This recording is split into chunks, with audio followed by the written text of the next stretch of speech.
Hey, Warbucks.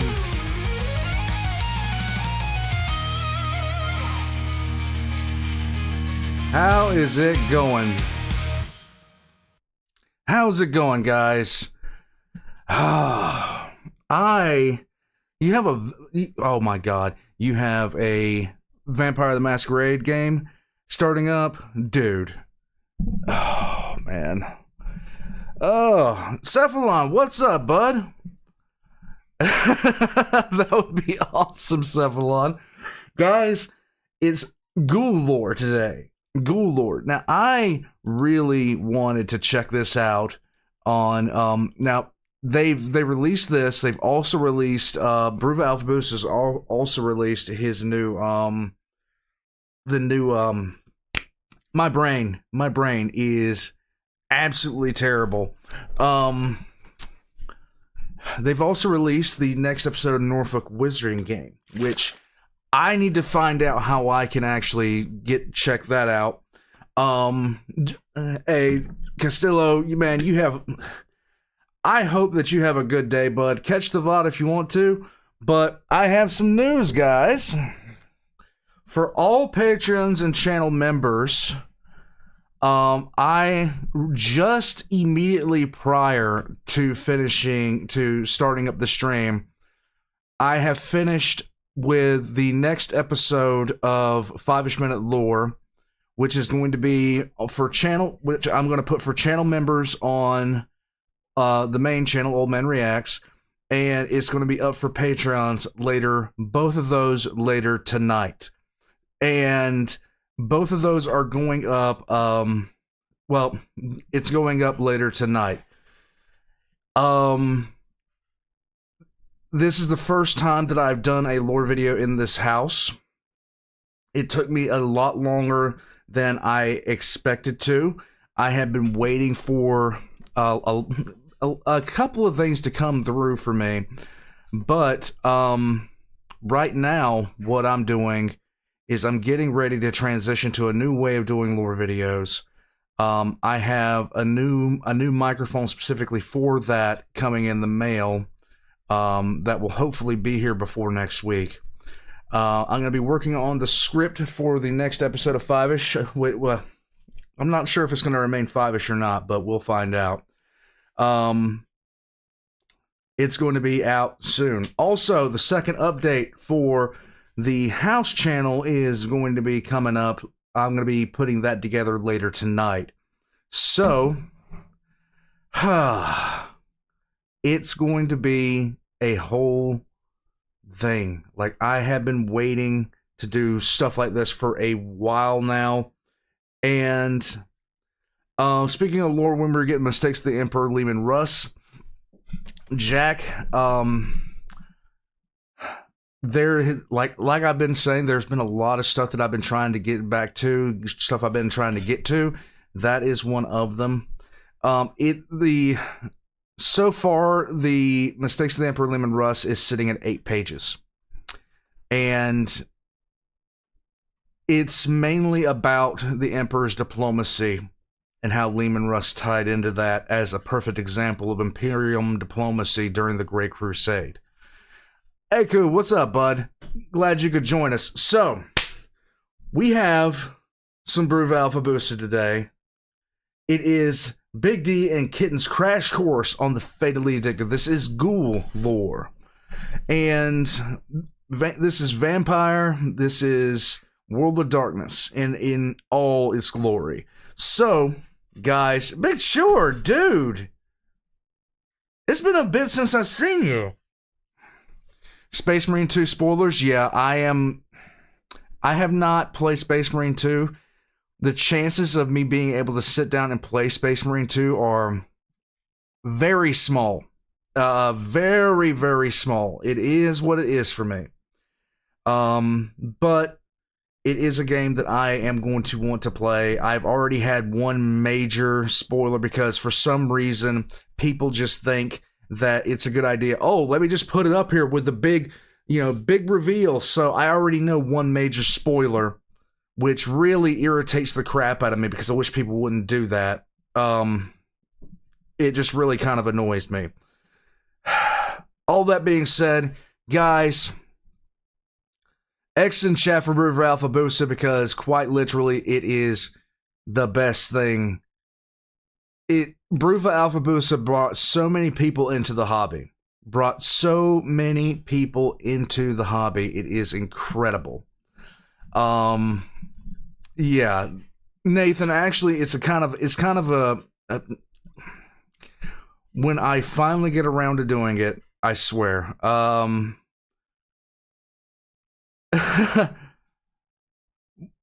appreciate that, Jack. I really do. And you can actually see my journey as you know, making lore videos from the first to the sixth is completely different. But let's jump into this.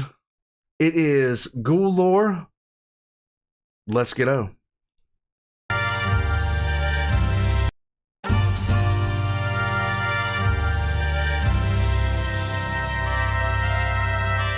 You got the Kevin plushie? I'm jealous.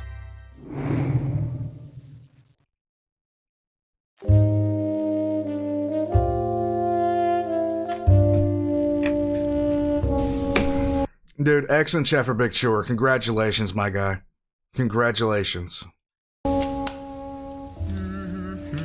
It is Barbarossa.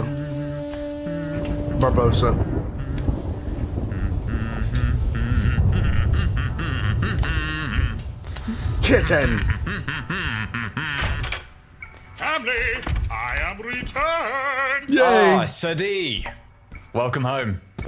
Status report. Oh, mate. I just got some scones out of the oven here. Yay. Ooh, bread. I was just about to get mopping while they sit. As for the others, Door's out in the thicket, testing those big guns. Marcus is in an Everclear coma, and Boy is upstairs. Preparing for a hunt or passed out in stupor. Clear examples of my powerful tutorship. Marcus is sleeping on the floor and, you know, reflexively punches me when I try to lift him up. There you go. That's my son. Or he'll put me in a sleeper hold. So protective. One time he sleep powerbombed me. I love him. Living with you lot is like if wrestling was real. I have never been sleep powerbombed in my life. Ah, yes, wrestling. It is definitely not real. No. Don't look into it. I have something for you, by the way. For me? Yes, here you are. Oh, what is this? A new blender. Oh, goodness gracious, thank you. Yay. You're welcome.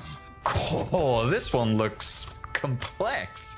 A little bit. This must have been a fortune. Where'd you steal it? Steal? Come now. I bought it. That's a first. At the 99p store. You what? But it doesn't feel 99p. They don't call me the Duke of Discounts for nothing. You told me they called you that in prison. Yes, and many cigarettes had to be and skulls broken into my for hours. Were they at least bad people? Most of them. Right, won't pry anymore, but this blender! Oh my god. Wow! Wow. Wow. What do all these buttons do? There are like 15 of them. Wow. They don't have any markers on them. They're all just blank? I am sure they blend things. Wait, why are all the blades shaped like a biblically accurate ophonym? No clue. It sure gives new meaning to the term cutting edge. Actually, Nice. the entire blender looks kind of low resolution. Okay, sorry, that makes no sense. I mean, it's an object, but it just looking at it, it looks kind of blurry and undefined somehow. Please stop complaining about the blender. I'll have to do a nightmare pit to procure. Oh no, I'm sorry. I don't mean to complain. I just think it's wait, pit? Yes. Yes. In the 99p shop. Yes. I suppose you get what you pay for. Yes. The fucking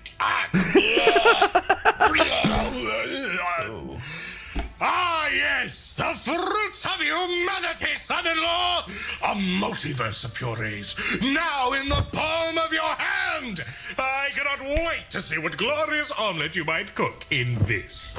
Can't wait. we'll get to blending when we, get back from the chapter house. Oh boy. Oh, speaking of, Dawes restored the wall, filled the trap hole, mined the field. Ever the troubleshooter, that door? The way things are going, everything will be patched up in time for the chapter house trip. Yay! Can't wait to leave our HQ for a bit, even if it's for Yarmouth. Oh, eager to get back in the field? More the opposite. Being chased through my house by a bloodthirsty beast has had me a bit on edge. Typically that tends to happen. Just being here where it occurred is kind of uncontrollably anxiety-inducing. Ah, yes. I forgot you're less acclimated to the lifestyle. Is it Acclimated. possible to acclimate to almost being killed in your own home? Yes, and don't ask me how I know that. A gradual process. That's disconcerting. Hold no worry. You'll find that sleeping in the blood of your enemies is fantastic for your mental health. I don't think that's how that works, my guy. Those bloodstains in the cellar have actually had me tossing and turning quite a bit. The life of a hunter has little comfort to offer, I fear. Well, But I give you my word. So long as we are under this roof, I will do all in my power to protect you. that's not comforting. Assuring, Sadi. Thank you. Since the bobbies didn't do any cleaning, maybe you could help me rinse those stains out? Pressure washer time! Yay! I was thinking mop? This is wicked vitae we're talking about, and the pressure washer's already loaded with holy water. Let's head for the woodshed Why is it in the woodshed? to hide it from the cops. Why? I won't have the Norfolk police adulterate my Sophian holy water with their post-Nicene grease. My mind is limited in what it can figure. Same. Actually, speaking of bobbies, before he collapsed on the carpet, Marcus mentioned something. Do you have contacts within the local police force or something? Oh, he met with the Chapman guy, did he? Oh. I guess. He met an officer who claimed to be working with you. Same who was at the well station. Another hunter, it seemed. Yes, he's the officer who interrogated us. He's also a new friend of mine. He's been covering things up for us. It's probably why we ought to return to the house so soon. Goodness. That's great, actually. It is. So, if you see him around, be only marginally worried. He's an ally. Never thought. Any friend of Big D's is automatically on the top of my suspicion list for everything. Thought you'd make friends with a cop, huh? And I never thought they'd let me back into the Holy See. Now, pressure washer time. Yay! Good. Might be something worth mentioning to Boy. He is, a bit paranoid as of late. No doubt. Smell that. Smells consecrated. Ah, yes, and boy. That's not too surprising. I'm a tad worried. A little bit. He hasn't slept soundly since the Piotr thing, and especially for an 11-year-old, that's quite bad. Yes, the 11-year-old mind does need its 3 hours of daily rest, unlike the adult brain. As of late, he's been madly rambling about whores. I am aware. I think his lack of sleep mixed with the absinthe he's been chugging to and fro has led him to believe that Horse is a vampire or a Why? demon or something. That rapscallion. I remember sneaking into my grandfather's wine stash as a lad. I mean, it is quite normal for a newly awakened hunter to experience delusional nadirs. Though Boy was better primed than most, he is only an 11-year-old man. His world has surely collapsed in on itself. Yeah? It will take time for him to find himself in this new paradigm, but He needs to go to Disneyland. Yes, Lorgar, we need to call CPS on this. that does not mean we cannot help him find his way. Can you not say we did? Oh, yeah? How? Moratorium time. No more drinking. Oh, thank God. Psychedelics and cigars only. That's not much better. But Hold on a it's second. e- Okay. Cool beans. Is better. Arguably? I've never lost an argument in my life. Checkmate. Let's go. Pressure water. Get. Okay. Oh, my noggin's pounding. Oh, but the pounding has yet to begin. No. We haven't even broken into the Arcanum yet. Do we Leave it have alone. to break in? Can't we just Nope. knock? Call? Meat cakes? Yeah. Send a letter? Son-in-law, you know full well we would sooner be subject to sniper fire than be let in again. Reynold Blacklaw, yeah, ancestral blood feud and all that. Right. But the Chancellor would surely listen. Would he though? If he heard there was an imposter in the chapter house, yeah, I think he'd let us in. We will still need to get through Reynold. Breaking in is our best bet. Even if he were to accost us before we can get to Arkham, he will have to face us in hand-to-hand combat. I'm Hey, just Red-Eye. gonna lug around my spear the whole time, I think. Good Yes, idea. That would be funny and good. Especially given the presence of that Blacklaw hooligan. Oh! And that ghoul Kevin told me about. Goodness. The ghoul. The prospect of one of our own being a traitor is frightening. It certainly is. But without our skills, that ghoul might jeopardize all the hunters in Norfolk. You got the cellar keys, by the way. Sure, yeah, just a...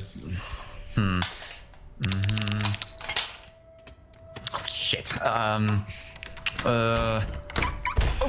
I love locks, conceptually anyway. Watch the second stairwell. There's still something horrifyingly slippery down there. Wait, Hey, Diclonius. What? hear that? Vermin. Bloody hell, we got rats again? Oh, that's one large rat. Oh no, I've got to hide all my old scones. Caution, dear lad. Caution? You do remember what we talked about, right? About vampires and their helpers not bound by the night. Oh. Our corners and our walls might be subject to their rule. Caution, dear lad. This could be a ghoul. What? I mean, really? Yes. Are you serious? I do not Yes. dedicate poetic whims to mere jest, son-in-law. Yes. This is now a hunt. Oh, goodness gracious. We can't possibly locate it like this. We'll scrounge forth the tools necessary Oh, to God. destroy this noxious beast. Why? Oh, we have to kill it? Come, Yes. we must get the ear trumpet. Define. Trumpet? For listening through the walls? Of course, quickly and quietly. It should be in the random shit vault. Every house needs a random shit vault. The old stilt storage. That's the spice. Tactical retreat. Oh boy. Hey, Locke. Sir, we've only briefly talked on ghouls in the past. Of course, delicious omelette. Can we talk a bit more in-depth on them as a quarry? Ho, ho, ho. Would you put it like that? How could I not? I'd actually been meaning to, I have something secret and highly sensitive to divulge to you and only you. Are you going to tell me about my car's extended warranty? Certainly. The ear trumpet should be with the ear muffs and the ear vacuum and the ear jar. Why? Rosa. Not the ear jar. Whilst we look, let us get some ghoulish gossip going. Right. Would you mind if I wrote stuff down? That is certainly a better use of your time. Nerd. Leave the trumpet sleuthing to me. So, I'm just going through my old notes on ghouls here. Blank body serfs. Mortals grown addicted to blank body ichor. They serve their masters. I don't think that if you ever define something to me as ichor, I could ever eat it. Just ever. Under any circumstance. I don't think that I could do that at all. I think it would mess with my head. I just know. with impassioned devotion. They carry a, quote, whisper of a blank's abilities, quote, smatterings of blank body magics. They can act as spies, reporting breaches in the code of silence that blank body societies impose. That's all I've got.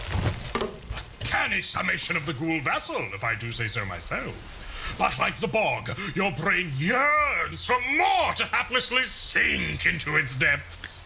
For Where the hell do they come up with these? sure, sink away. You could liken me to the Norfolk Broads. Wow, wasn't expecting such vulgar humor out of you, son-in-law. You what? Oh, no, I meant, you know, I like Norfolk's yeah. the wetlands. Stop it. You dig grows ever deeper, ever more moist. Oh, stop it. Quickly, Stop it. All right, what I'm trying to say is, I've been in it for a bit now, and I do try to follow your example with practical learning. No. Nathan, I am not doing Dobby today. I am not doing it. I'm not doing it. But I love theory. You do. I cannot get away from the fact that I love theory. Yes. True. So I just want to pick your brain a bit. It might help us with spying some clues that can help us spot the ghoul easier. Your wisdom is vast. Yes. Allow me to rip my brain forth and present it to you. Why? Once and all. You have officially entered Ghoul School, dear student. And your first lesson? Well, I'll let you plan your own curriculum, so we avoid another letting the vampires drink each other for power scenario.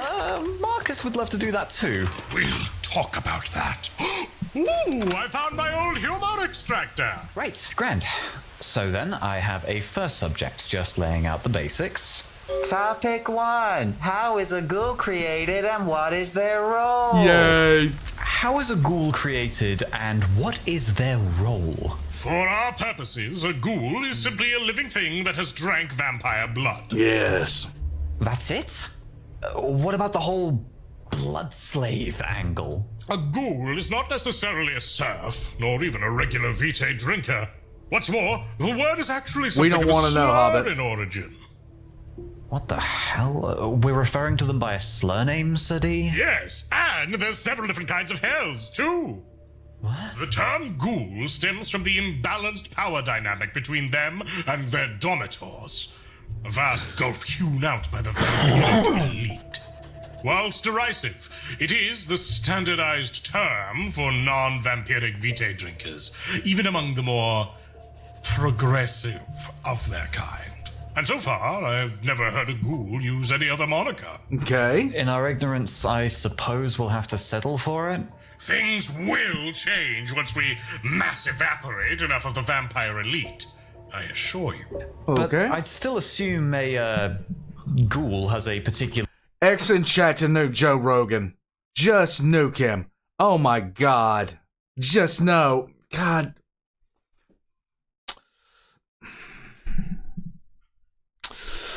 the role in vampire society, yeah? You frame them as the vamp's eyes and ears during the day, helping prevent the truth of their existence from being discovered. This is true of many ghouls, but not all. They're the servant class of the vampires. Greater than us kind in their estimations, but still decidedly subordinate and inferior. As such, they can perform many menial tasks for their domitors. Spies, guardians, butlers, custodians. Some even have no true purpose to their power-broking schemes, and are kept merely as trophies, pets, or companions. So, in a way, does someone who earns a wage have a particular role in our society? It's the same answer. Oh. Is that an apt comparison? Yes! Much like the peasant class, they are defined by their exploitation by blood-sucking vampires. What in the world is wrong with you people right now? What is wrong with all of you? Why do you keep on saying stuff, trying to get me to say stuff in Dobby voice? I know, stop it. Yes, Azores, nuke him. God, we just need to flamethrower. I need to flamethrower this entire chat at this point. It all needs to be cleansed to the point where it's all sterile. Ah, like me old manager. You get it! The difference is that ghouls too suck. A horrid, awful example is a ghoul we hunted 11 years ago in Poland. Her name was Primordial Hag Rosalia, a title she herself insisted upon. She was an amazing but complex woman. Yes. Upon courting me in the tranquil embrace of a Wednesday's twilight amidst a holy grove at the ancient Oakland, I soon learned of her fatal addiction. She, the faithful serf of a vampire wizard, one we had tracked through the slow stilling of the local pulse, was the perfect embodiment of the normative thrall rule. Bound tirelessly to her dormitor, she was their eyes and ears. She acted as clandestine agent and a lethal hand in her dormitor's domain. She also served as an economist, a chauffeur, a maid, and a reserve blood bag, all in one sorrowful symphony of servitude. Relatable. What? Nothing. Sorry. What? Body burying! She also buried bodies. Yay! Oh. And took care of the camels. Camels in Poland. The camel ghoul, son-in-law. Camels. We have gone too far. So she was a normative ghoul. More or less. More or less. Yes! You found the ear trumpet? By human hearing, we are no longer bound. We trumpet by ear. Our prey will be found. Troy, thank you, bud. You mentioned Adobe yesterday playing a subscription. I already have one. I've been using Audition. And a few other tools, including Photoshop for some thumbnails on the lore channel, as well as to kind of clean up the audio a bit and remove a good bit of background noise. Initially I was using Audacity, but there are a lot more tools with Audition. And, yeah. You inspire endlessly, sir. Thank you. Sorry, but for, what was her name? Rosalia? Primordial Hag Rosalia. Yes. Primordial Hag Sorry. Rosalia, that's the How name. exactly could she put up with all that? Well, past the impossibly addictive nature of the vitae, there's also the blood bond. Blood bond, okay. I think that's a new one. Let's go with that for our next topic. Certainly. Let's keep up our discussion as we head out. But for Hospitalers, say hey. Hey, pause the camera. Give me a second. She is bringing forth something new. Okay, hold on. All right, what do we got? Yep, just set it right there. Don't set it up against that. It's not against anything. Okay, because I gotta unplug them. Yeah, there's a big space. Okay. Who? Hold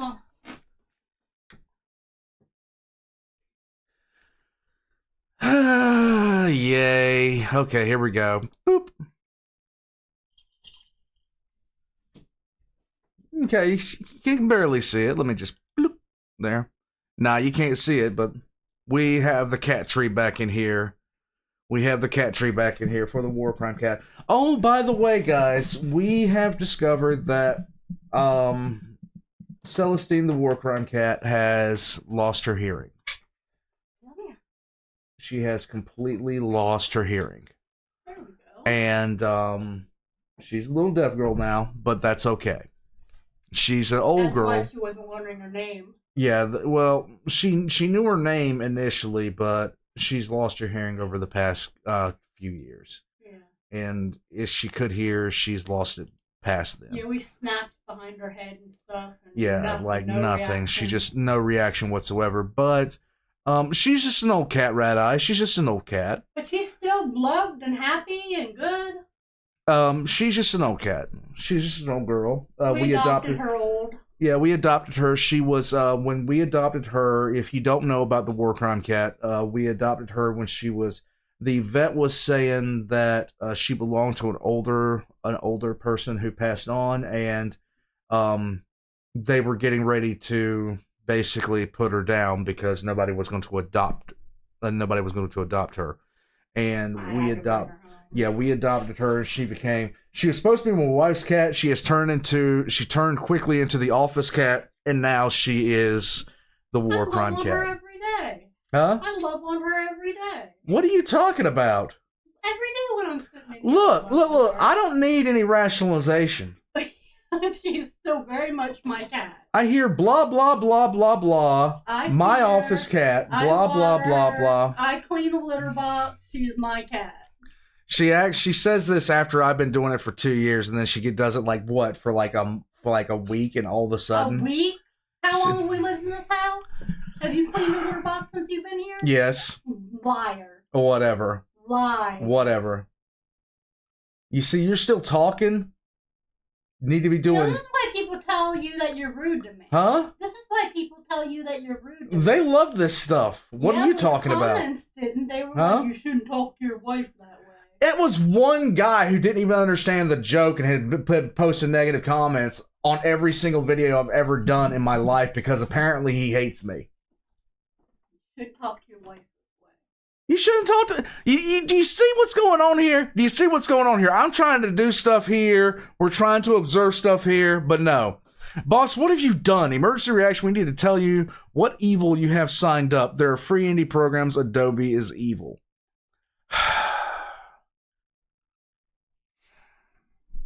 Well, I hope Thank she you, likes Troy. the cat tray. What? I hope she likes the cat tray. I'm gonna put some because I have two more.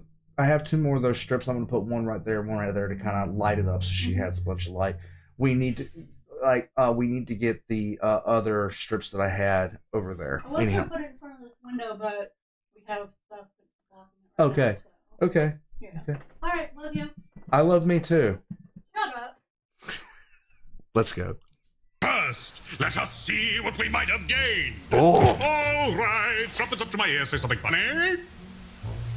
Something funny. I'm sorry? Perfect.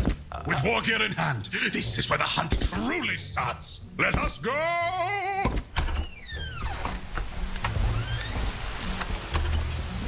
Right, so... what is the blood bond?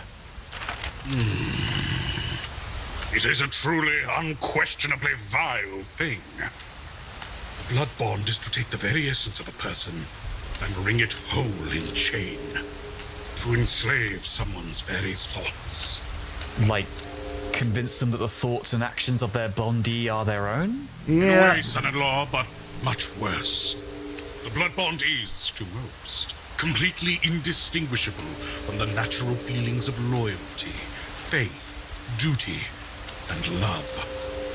The blood-bonded brain will do its all to trick itself into believing that these feelings, and anything demanded of them by their regnant, are legitimate, justified, and good. It can warp a thrall's very perception of reality, changing it to a world where their regnant is the undisputed center. That is... undoubtedly scary. But being blood bonded is not a prerequisite to being a ghoul. A question with an irritating answer.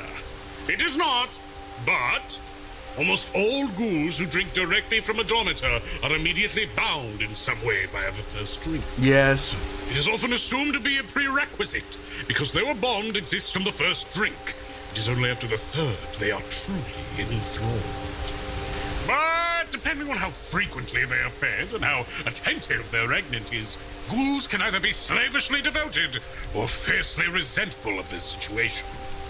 This all entirely assuming that they're drinking fresh vitae from the source, and not vitae that has sat and had the blood bonding effect go out of it. Heretics In the the worst. end, a liar is someone who has lied. A thief is someone who has stolen. A rat is someone who has talked. A liégeois is someone who has, for whatever fucking reason, decided to live in Liège, Belgium, and honestly hasn't had the sense to leave yet. I mean, honestly.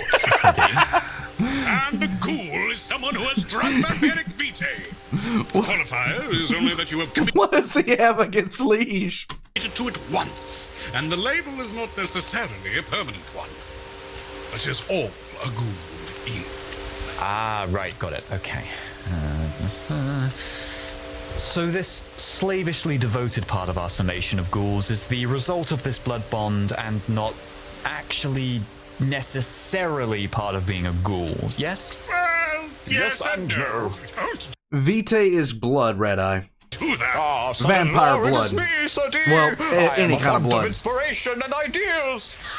Oh, you pernicious prankster. Sorry. Well, let me elucidate.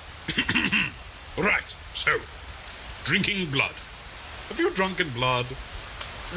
Closest I've gotten to is a rare blue steak, maybe wet black pudding. Oh, or when Marcus impacted me and we flew into the bus A together. blemish on your gastronomic repute! I still hurt. Thorough exposition! Your regular fellow does not drink raw blood. For the True. purposes of this generalization, we are excluding Boy, Dor, and the fearsome Mongol hordes of Genghis Khan. But True. yes, you would not drink raw blood. Especially not raw human blood.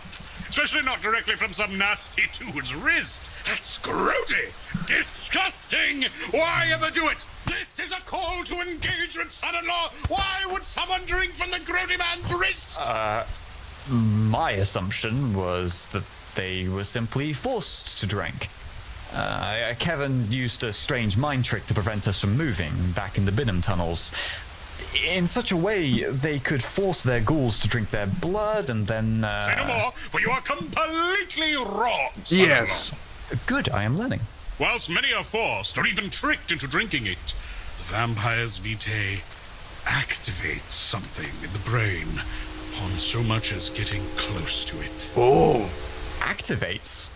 Concept of free will is blasted into the realm of myth as you, small lads scared by slightly too pink chicken, suddenly guzzles down that foul corpse liquid. I love That this. irresistible wrist nectar with no fear, no disgust, and barely any notion of what you're doing. That is as appalling as it is worrying. And once you drink, You are ghouled. And so met with a craving that would take other drugs weeks to engender. And from there, the spiral only deepens.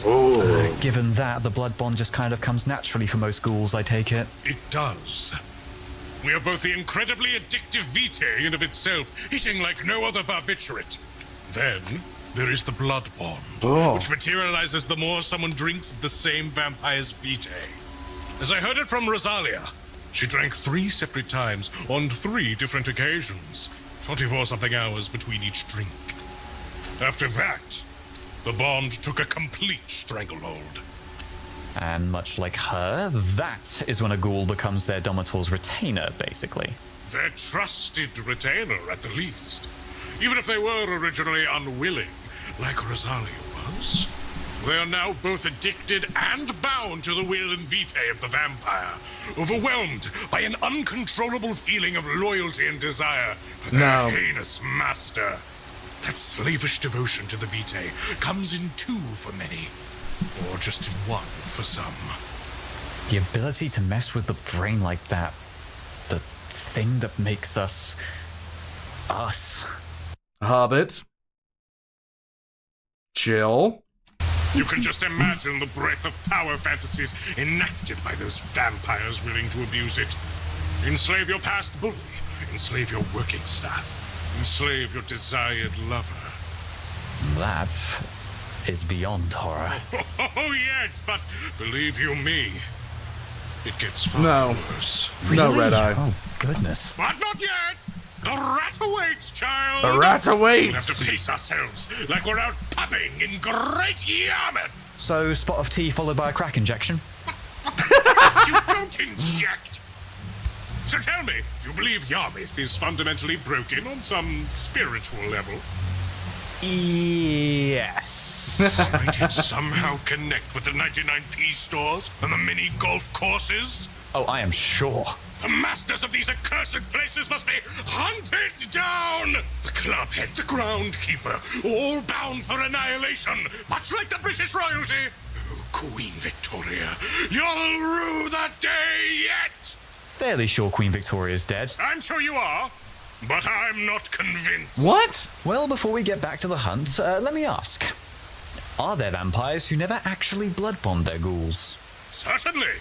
I've known vampires who refuse the blood bond out of principle, but still feed vitae to their ghouls.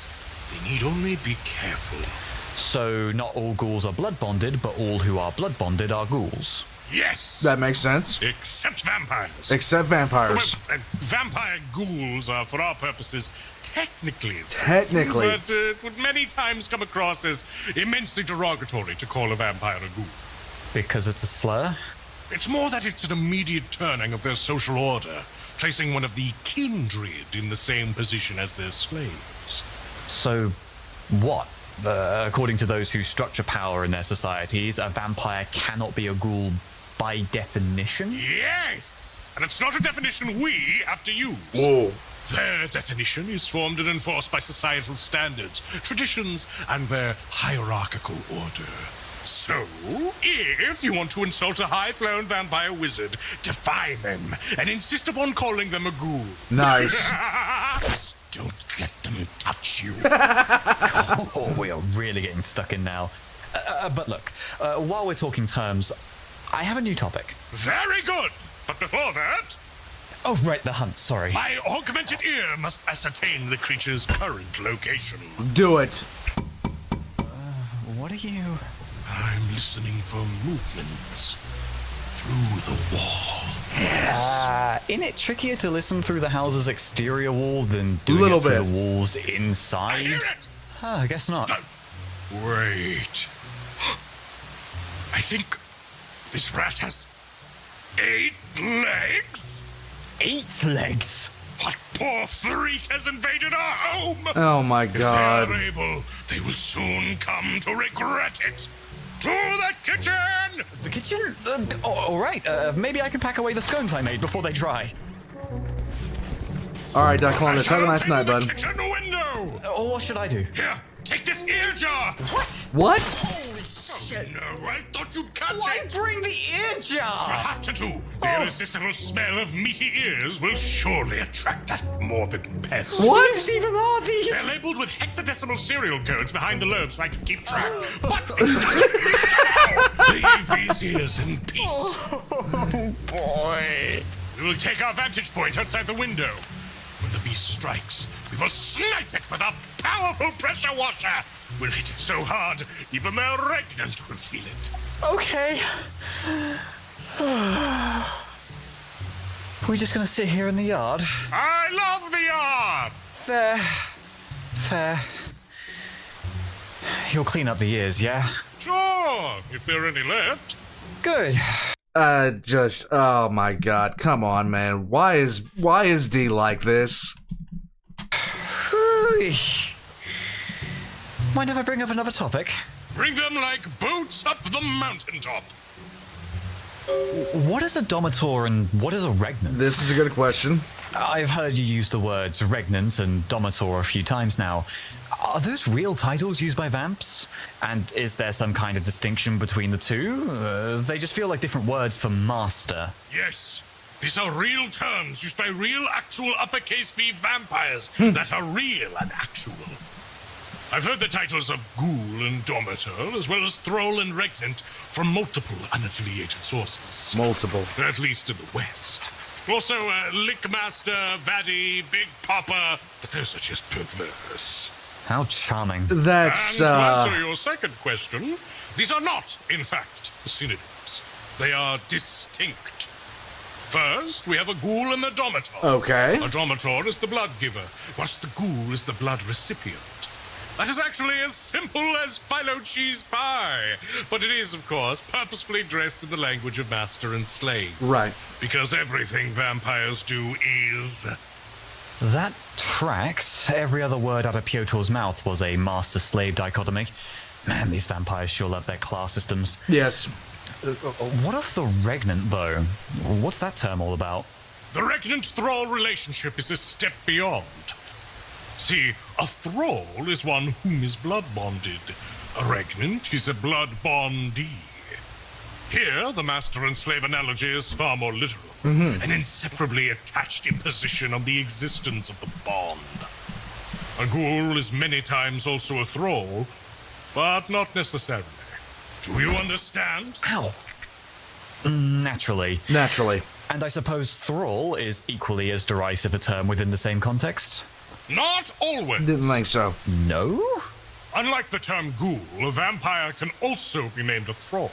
True. In fact, the normative assumption is that when you speak of a thrall, you're talking about a blood-bonded vampire, as the whole society is structured around it being given that a ghoul is always blood-bonded. Using thrall to describe a ghoul is meant to be redundant. which, you know, it isn't. But I want you to think it is. As an example for a vampire thrall, take primordial hag Rosalia's regnant. The foul sorcerer had another one blood bonded to them. The lowly magi they had sired. For as bad as the regnant thrall titles sound, it is the norm in certain social cliques for vampiric thralls to proudly name themselves such, as they partake in a bond or blood wedding, as they might grossly name it. Such self-debasement, whilst frowned upon in many societies, is often not considered an act of social upheaval or a degenerative taboo. Rather, it is considered a noble and necessary recognition of an inevitable hierarchy that serves to keep social order intact. But Okay. is, of course, unless the blood bond was imposed by someone of lower clan onto a kindred of higher clan, say. Oh god, two wholly different kinds of caustic jargon. Two? Ha-ha! Who's keeping count, eh? Count! Like Dracula!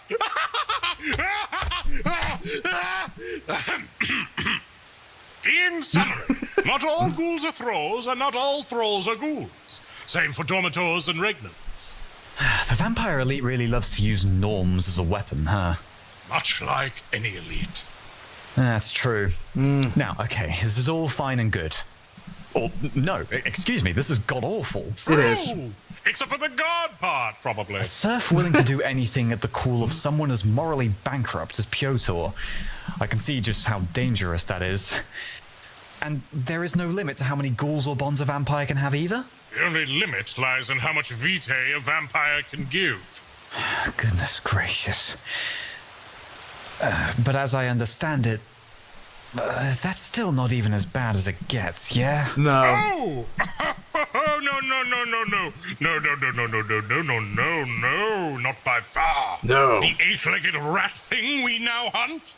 Likely a hateful example of just that. Hooray. Wait. Sir, my scones! Your sconers? Not the scones! Sconies? Look! Through the window! They're bloody gone! Scans. Scones! Gnomes. Did the thing take them? Or is Marcus awake? Damnation! Into the house, quickly! Not the scones! Marcus? Marcus, have you eaten 20 scones at one sitting again? No response. Doris out firing guns and has been in a ration-type mood all week. The boy does not eat bread or British food. Sir, look! A trail. It leads out onto the pool deck through the window. Should we follow it? Yes! Yes. Oh god, my scone! We've No. been sconed! Quickly, but quietly. Open the door out into the deck. The character of Count Dracula was based off of a real-life Transylvanian person named Vlad the Impaler. With elements borrowed from other real figures from that area, namely a woman who supposedly bathed in the blood of young women to try to maintain her youthful appearance. Both of those people did exist, but the primary influence behind Dracula was Vlad the Impaler. Hobbit, thank you. About one of the worst ghoul experiences you could have where death would be preferable is to be the ghoul of a Zamitsi. This is accurate. This is terrifying. Elizabeth Bathory, yes, exactly, Lorgar. That was the woman I was thinking about. I just couldn't remember her name. Zamitsi, no. Be wary. We do not know what this creature is capable of. Right. Blimey, that reminds me. Ghoul powers. There's the matter of the smattering of vampire magics that you mentioned. Alexander, that is They gain a whisper of disgusting. their master's Meat powers. chair. What does that entail exactly? I will not lie, dear boy. I will not lie. But I will get entirely within your personal space, okay? What I'm about to divulge is of the utmost sensitivity and confidentiality. Okay. You, I can trust with it, but the others, not quite yet. Have faith that I will tell them when the time is right, and not a second sooner. Understand me, dear boy? Okay. Okay. But I will first point out the Scoun Trail. The Scran, the Scroak, the Skrelv, the trail. Yes. It leads to the pool house. Oh, it does. Is E.T. in there? What an odd trail. From the window onto the pool deck to the pool house. Scran, the scone snatcher, was following the very edge of the deck, pressed against the house walls, until it ducked beneath the deck table, then sprinted into the pool house. Is it because of the rain? Maybe. Because that would be odd. If we assume that this is like an 8-legged rat, rats aren't known to fear a light rain like this.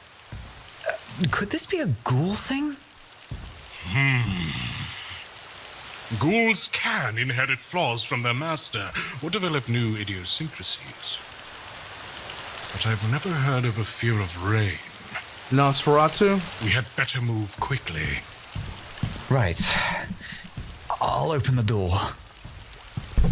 Prepare the pressure water. Oh, goodness! What a bloodbath!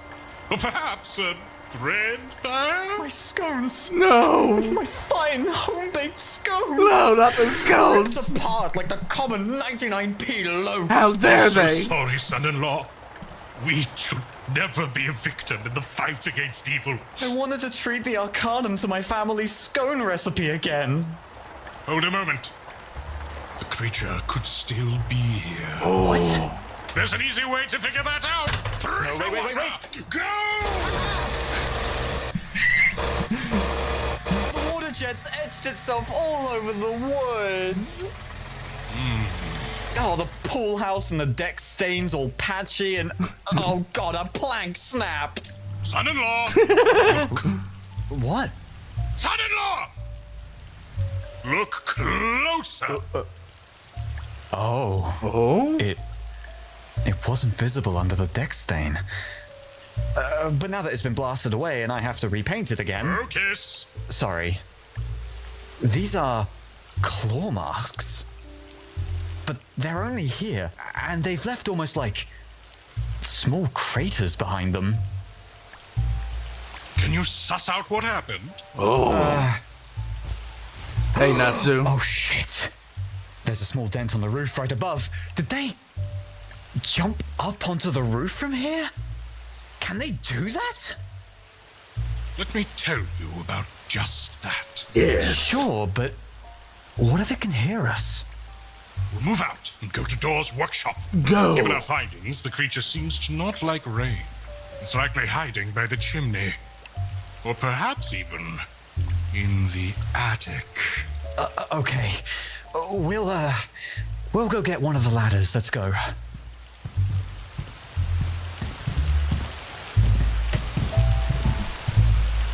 Listen close. The vampire is two things. Yes. The body and the vitae. The human and the beast. The good and the bad. And sometimes the ugly. And that's three. Now, several millennia ago, an ancient canine was subject to venereal tumors. What? What? Canine? Not canite. We're talking dog cancer now! In a freak accident by nature, Okay. the tumor cells in this dog would mutate, gaining the ability to infect other dogs like a pathogen.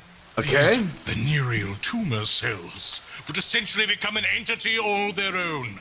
A unicellular, an immortal life form that could spread from body to body, bringing its deadly affliction to millions upon millions of dogs all across the globe. Fuck?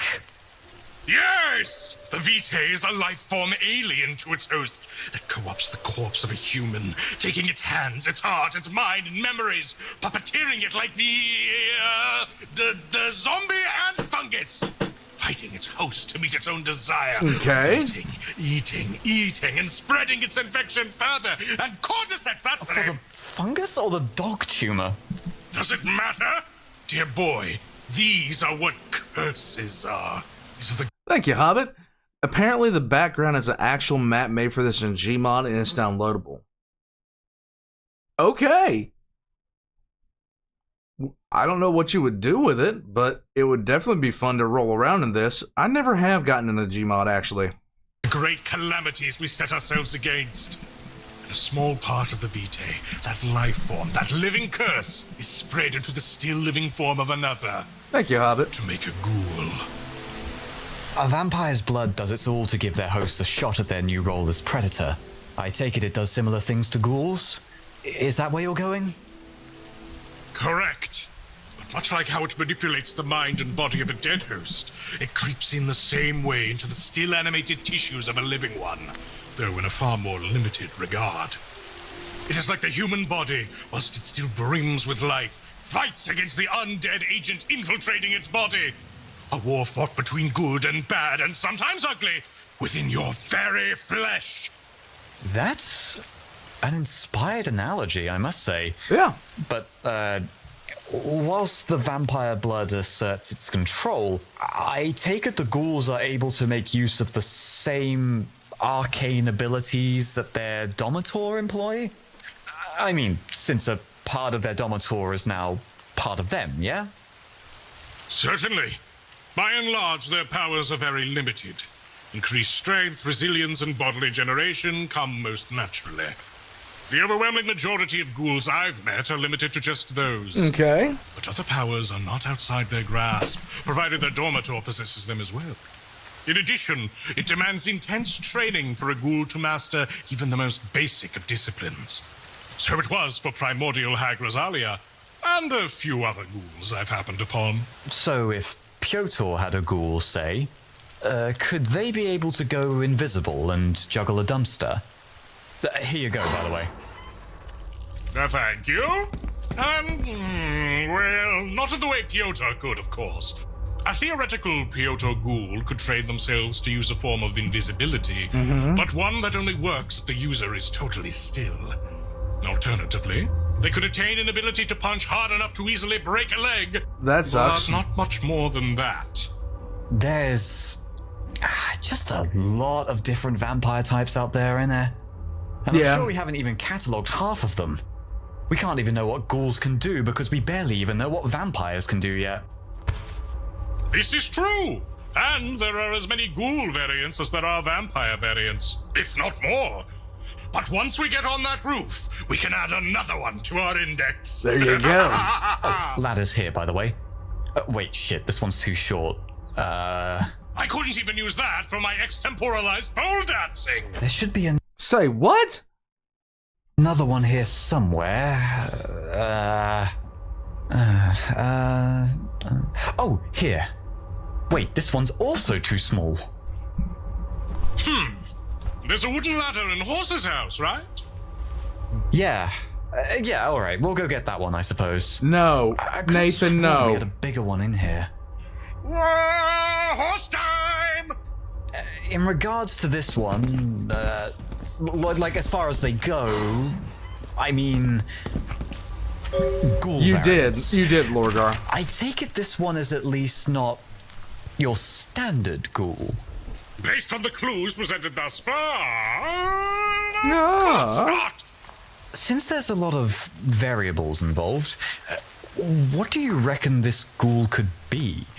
Some type of fell muck-wielding ghoul empowered by their dominator? Or an ultra-slick, nigh-invisible skulker? Let me lay some groundwork. Okay, so Red Eye, basically in the World of Darkness, there are vampires, werewolves, mages, the whole 9 yards. They all exist. Now, the big thing that a lot of these groups are trying to do is keep themselves hidden from everyday society. The whole thing about vampires is they have something called the masquerade, where they do their best not to reveal their presence to wider humanity, because if they did, if humanity ever really found out that, you know, there was a group among them that was basically treating them like cattle, they would revolt. And while your standard vampire is going to be able to tear apart, you know, 10 people, well, they're outnumbered so many thousands to one, it's not even funny. And hunters hunt vampires in particular, but the main thing about the hunters is they can't go forward and try to reveal everything, because the vampires control so much of everything. They control so much, they have so much power and influence that to do that would not only get them killed, but their message really wouldn't go anywhere. It really wouldn't go anywhere. If it's the second that a hunter finds out, they're marked. They're somebody that's going to be hunted down. Troy, you asked if I could take a look at why millions are deleting Adobe. I'll check it out the second I get a chance, bud. There are a number of hunter organizations. Thank you, Weird, by the way. There's a bunch of hunter organizations, but they all have their own agendas on top of monster hunting, which is why Dan's family don't necessarily trust them. Very, very true. Yeah. For the most part, yes. Let's go. Starting off, there is of course natural variance from ghoul to ghoul, depending on who their dormitory is. The thralled ghoul is the thing that the vampiric elite would list as the only legitimate kind of ghoul. But for as much as I make fun of the blue-blooded vampire snobs, I too think this next ghoul variant is a dangerous thing to talk openly about. This is another important factoid that I bestow upon you in confidentiality, son-in-law. And that variant is? The independent ghoul. Independent? Like the non-thrall variety? Is that not better in every way? It certainly is, let me be clear.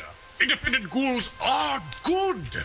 I wish independence for every ghoul out there, before they liberate themselves from the vitae entirely. To much of vampiric high society, however, they are living, walking masquerade breaches. They do not act in accordance with their norms and traditions, and thus are treated worse than even the half-blooded daywalkers. Ah, yeah, daywalkers. Yay. I quite pitied the daywalker we hunted. Nothing like Piotr or Kevin in a lot of them.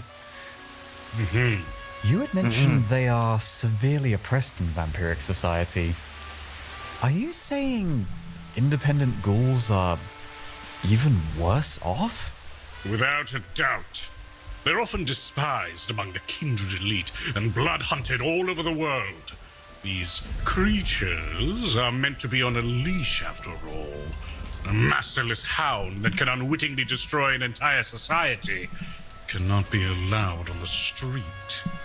And so, independents usually work in secret, actually with more progressive vampires. Progressive. Those that are also under the big boot, like the daywalkers. So how do you work as an independent ghoul? Well, again, there are many ways. Often they have multiple different donors, getting vitae where they can find it, but always being wary of the blood bond. That's essentially it. Outside of that, you're independent. You can do whatever.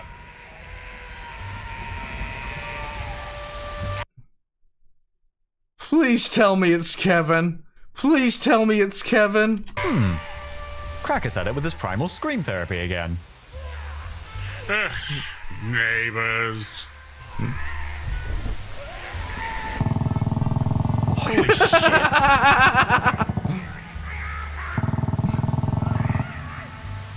Oh no.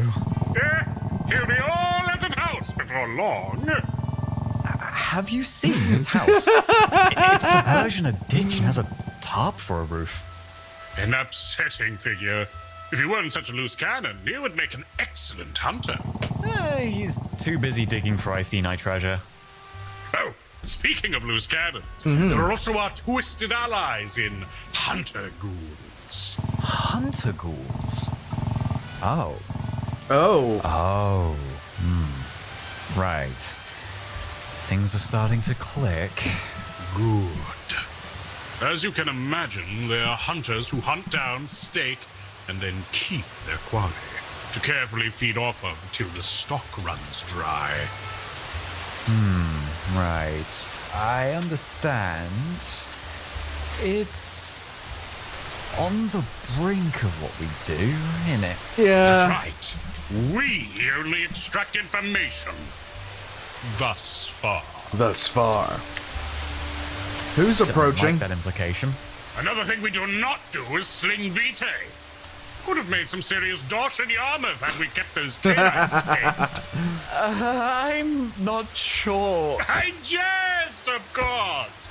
There's about 12 good reasons not to sell vampire slave drugs. Yes. But many an independent manages to do it for a living, using the same vampiric powers against those that would call them thralls and cattle.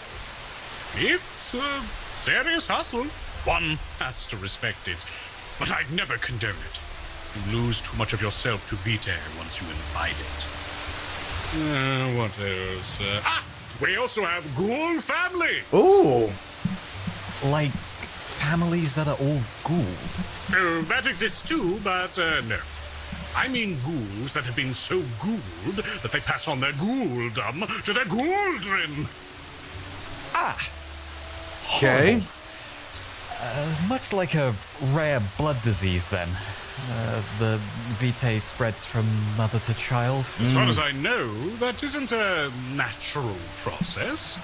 But there are ghoul families so embossed with their master's vitae that they even produce vitae of their own. These individuals are called revenants, and are typically deeply loyal to a given clan, sect, or bloodline.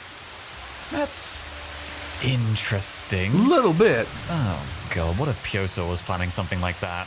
Piotr babies? I refute the very notion! But no. No. And speaking of family... Horse, my baby boy!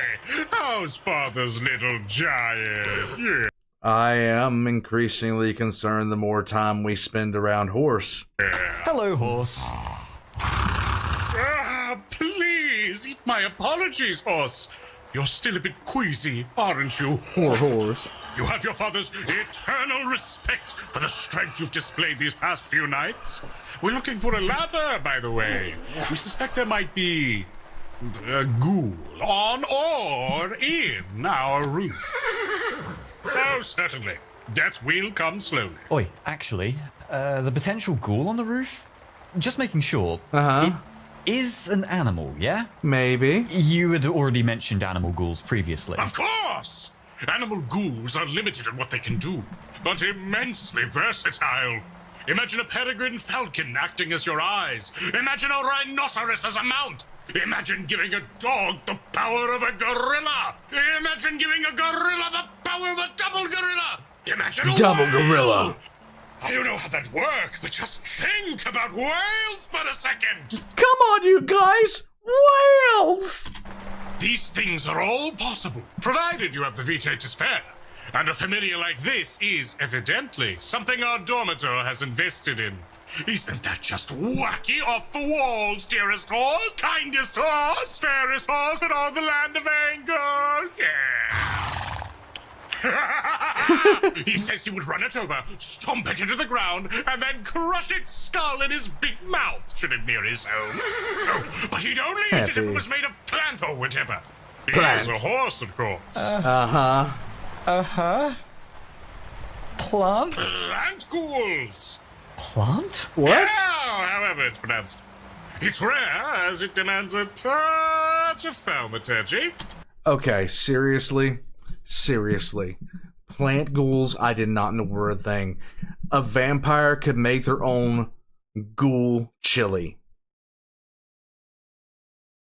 Think about that for a second. Ghoul tomatoes. Ghoul corn.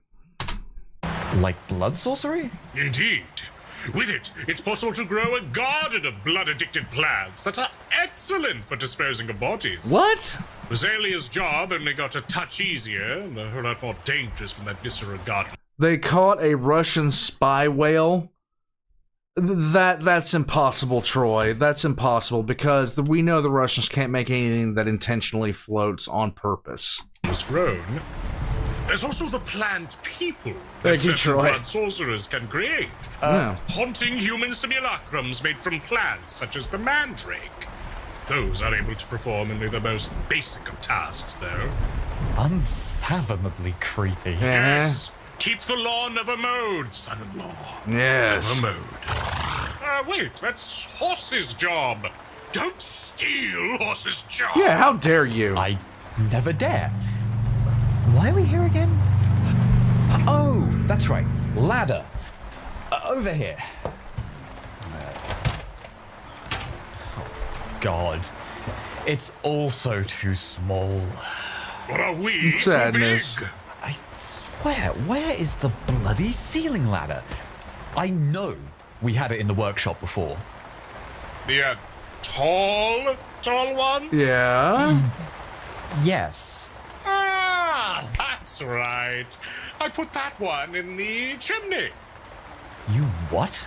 Well, I had to see where the secret chimney door in my room went. What? Yeah, there's like this secret door in the chimney wall in my room. Actually, it leads all the way up to the roof. It does? Yes, oh, how could I have forgotten? Let's go climb the chimney. Oh my God. Shit, what is going on? My horse. I'll come back with dinner in just a bit. Secret door, chimney ladder. Oh God, just ignore it for now. Just ignore it. Just ignore it. You can't. All your scones are gone, my guy. Your scones are gone. What are you ever going to do, my guy? You know, with all this in mind, with how the ghouls are made, I really can't get in the headspace of someone who'd do any of this. It's gross, immoral, senseless, all kinds of bad words. There are not enough bad words in the world's collated lexicon for the true depths of evil that can be inflicted on mankind by the worst of these slavers. Really? Really? And these true depths of evil? What do they entail? I will not linger on this for long, as these Okay. things are... It is where the mind wanders unwillingly. Okay. Thoughts of those victims that have you feeling like you aren't doing enough. That you need to do more. And what are done to these victims? Lobotomized servitors drunk on the vitae, the freedom and personhood stolen from them. They take these people, like you, like me, like our family and friends. Imagine it! The complexity of our lives, the worth we place in our memories, our abilities, our moments, and our place. They take it! They take it and literally mold them away in favor of grotesquerie with the hateful, hateful magics! They form and reshape their minds, their bodies to shapes and sizes utterly inhuman. They trap these people within their own skin as they take their all, and like vile caricatures of sculptors, carpenters, crafters, and leatherworkers, these fiends fashion their desires out of their victims. Living furniture that cannot scream, walking blood taps with spigots of innards. Animated art, mercilessly bent at just the perfect angle. Gargoyle folk bound by ritual to a particular place, ever to guard it, unable to leave it. Blood-bound cabals of wizards and fae, the pure stuff of raw imagination, squeezed and siphoned until nothing remains. People turned to bird feeders for unspeakable specters, hungrily eating their flesh, their essence, hulking abominations made of entire families, parents, grandparents, children, their sinew and flesh inseparably fused like sickly mixed mince. This all is... Stop. Okay, stop. Right. I don't need to hear anymore. Good. Apologies, son-in-law. I got carried away. It's fine. It's just... I don't like this at all. It makes me want to... This all makes me want to... Do more. Yes. Yeah. I want to... save this person. In the chapter house, I mean. Whoever it is. They deserve better. We won't save just them. We will save them all. Good man. So, what should we do once we find this poor thing in our house? Kill it, probably. Really? Yeah. I'm sorry, son-in-law. But it would be best to save this poor animal from its misery. That True. is how we save them? But wait, what about the ghoul in the chapter house? Are we going to kill them? Yes. Oh, not necessarily. Not necessarily? We can see what we can do. I'm optimistic. I think capturing the chapter house ghoul will be largely a triviality. After that, it's up to us figuring out the finer details of their ghouldom and just how deep it goes. The going theory is that the ghoul infiltrator is one of the people already inside the Arcanum chapter house, and no secret person X, no animal, and no bloody plant. Was that right? There's every setting has its big evil. Every setting has its big evil. And when you're looking at the big evil of World of Darkness, in particular the vampire, the Tzimisce are at the top of that list. They attain their power by stealing it. And every single Tzimisce, like megalomaniacs, is a polite way to describe them. No conscience. They are the big bads of the big bads. Yes, skipping some details, what Kevin gave me was the following. Allow me to paraphrase. This is something the status quo vampire big shots would not want hunters to know. They have ghouls all across East Anglia, serving as the backbone of their information network. This allows them to expand the borders of their domain, line their pieces up in the war effort, and most importantly... So, Red-Eye, the entirety of vampiredom is split into two different factions. You have the Camarilla and you have the Sabbat. Now, the Sabbat they want to do away with the masquerade. They want to openly rule humanity. The Camarilla want to maintain the masquerade. And there are several vampire clans, some of which belong exclusively to the Sabbat, some of which belong exclusively to the Camarilla, some of which are kind of in between. But what you have there is with the Sabbat, they really just do not care. They really just absolutely do not care. Yeah, the Anarchs are kind of in the middle. No, they do not work together at all. I really hate what they've done with the Bruva in the latest iterations, because they made them really just kind of weird. Really just kind of weird. Let's go. To get at something. Something that, as of now, remains unknown. Oh boy. They have ghouls in several organizations, and as Kevin listed them off by name, that is when he mentioned the Arcanum as one of the afflicted orgs. I think it makes quite a lot of sense for a high-ranking vampire to want a ghoul within the Arcanum, to make sure they can redact any research that comes a bit too close to breaching their masquerade. Yes, and by that logic, this ghoul has to be fairly new, given that we never discovered them whilst in the Arcanum's employ. Is that a certainty, Sadi? Well, of course! One of my primary duties while on staff was guarding against such infiltration. But if you seek more compelling proof, you'll note our scholarship on the vampiric was never redacted whilst we were there. Wait, hold on. If they, for whatever reason, couldn't get rid of our scholarship whilst we were members, could the ghoul have been involved in getting us banned from the Arcanum? That would have been easy.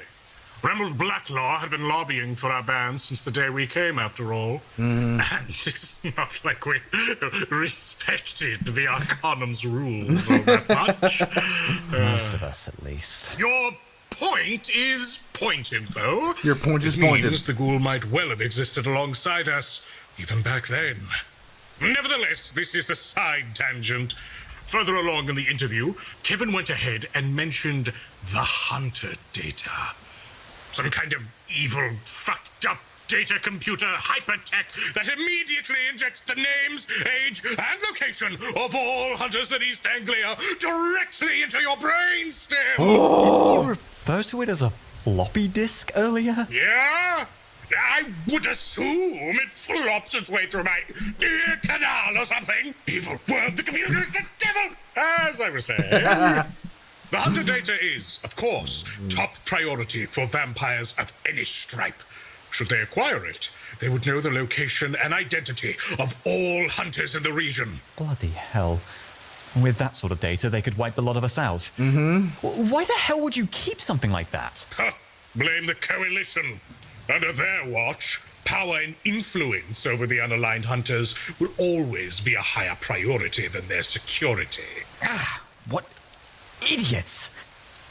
I can start to see why you're so fervently anti-authority, Sadi. Excellent. Hold on. What's up?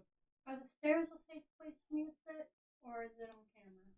Yeah, hold on. 1 second. And go.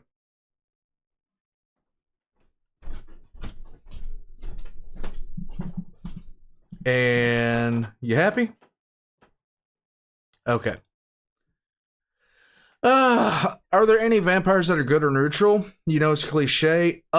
Actually, yes, Nathan. Any singular vampire from any singular clan can be either good or neutral in as far as any kind of alignment goes. Any one of them can be like that. But the overwhelming majority would be bound to the dictates of their faction. Let's just say. There's a lot of things that make that so. There's a lot of things that make that that make that the case. So one, when the vitae intrinsically so for first off, most people that are vampires were recruited. Like there was a selection process, because there are those that the vampires feed off of, and then there are those that are actually, you know, they will go out of their way to do it. Like La Sombra. If I'm not remembering the names of my clans well, I'll use the easiest one. The Nosferatu will usually find someone that is attractive and beautiful and has a lot of social standing, and they'll go after them. That is the person that the Nosferatu will most commonly go to. And the main thing is the Nosferatu truly see what they have as a curse, because it warps their physical appearance and just destroys it.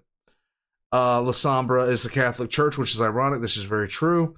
But the vampire clans themselves will take great care in who they actually are going to turn into a vampire.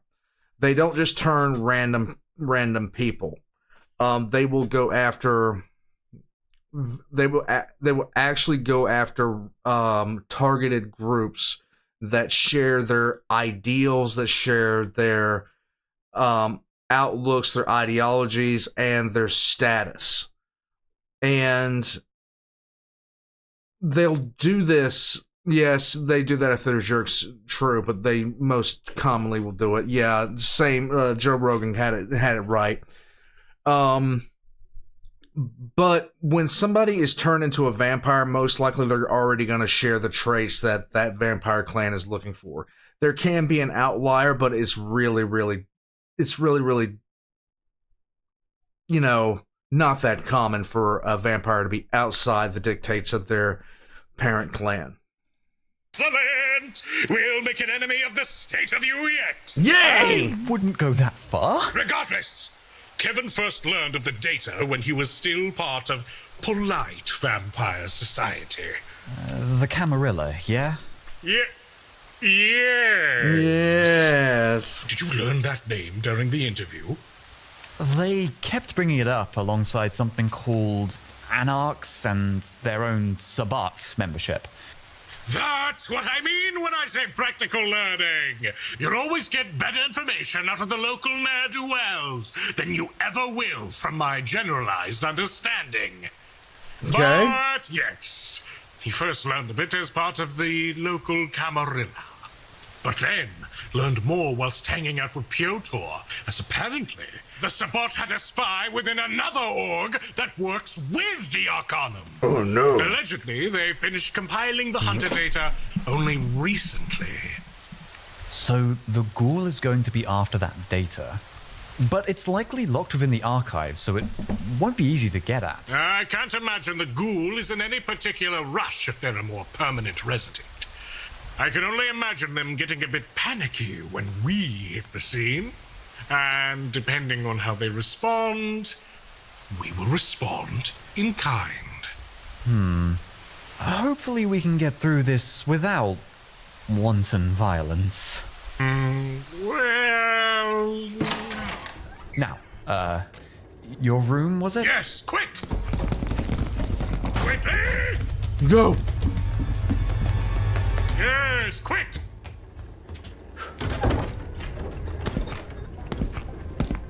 I love my room. Yay. I've been meaning to ask, how did you get that bronze horse statue in here? Ah, yes, the 1 second.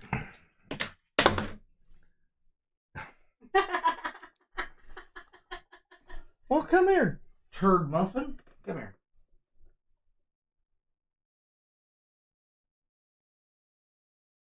Scruffle herder, baby. Huh? Scruffle herder. Yeah, I don't want to. I don't want it to be messed up. There we go. There she is. The war crime cat. There she is. It is not a pug. It is not a douche. It is a kittle. It is little kittle. This is my deaf cat. Like, nothing. Absolutely nothing. Just absolutely nothing. She was in the bathroom for a very long time.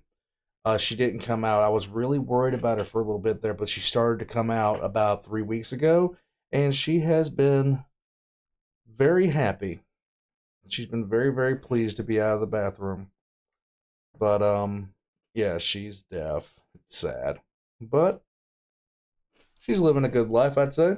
Oh yeah, she's spoiled. She's living a good life. All right, let's get you down. She was even playing with that curly cute piece of paper yesterday. Well, she's starting to like Pippa. Yeah, she's not afraid of Pippa. Yeah, she's not afraid of Pippa. She's Only actually Connor she's afraid of. yeah, she's afraid of Connor because Connor doesn't know how to act. All right, here we go. A horse of Saint Mark. You see, it's actually made of copper rather than... Wait! Shh. In here.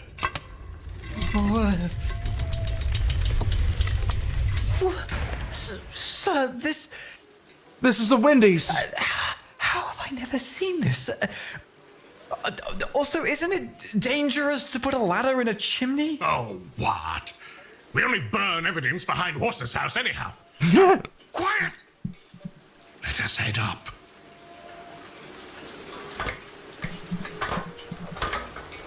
Thanks, Career Knight. The Burger Creek has several good lore overview videos on most of the different World of Darkness games, several on the different vampire clans. I'd love to see some of that stuff requested on the channel. I would love to see some of that stuff. I really would. If you're on the Discord, guys. Stop here. Oh, Torch on.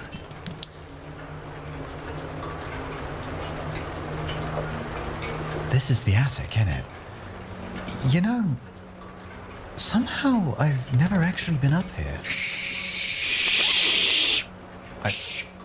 Shut up. jump.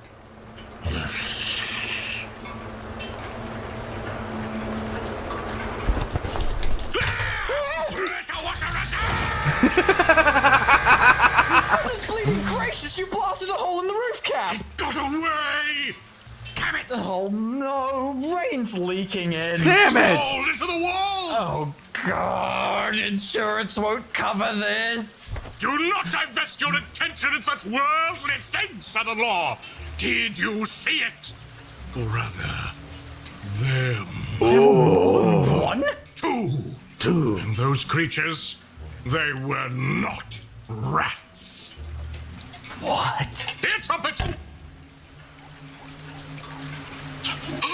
Of course! What do you hear?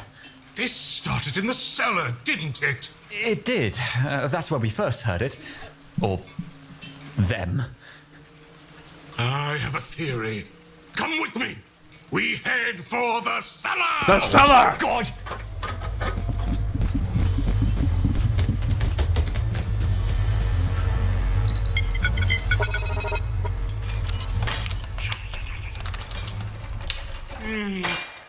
Stealth into the cellar! Wait, watch the slippery! Step! Shit, Sadine! Damnable ghost of pewter pat! Would you look at that? Look. What's going on? There is the pressure washer! Throw it down now! Oh shit, where is it? You poor things! Oh, it's up here! Sadine, catch! Take this, you! But Oh no! where did they go? Did they go invisible? No, they ran away at great speed before I could shoot. Great speed. They could leap at us from any corner. Shit! They're the face huggers from Alien. Sadie, blast the roof with the pressure washer. The roof? Well, they hated the rain, didn't they? Have water sprout all over the room. Your brain cracks at the seams. Let's make it rain. 3, 2, 1. Pressure washer, go!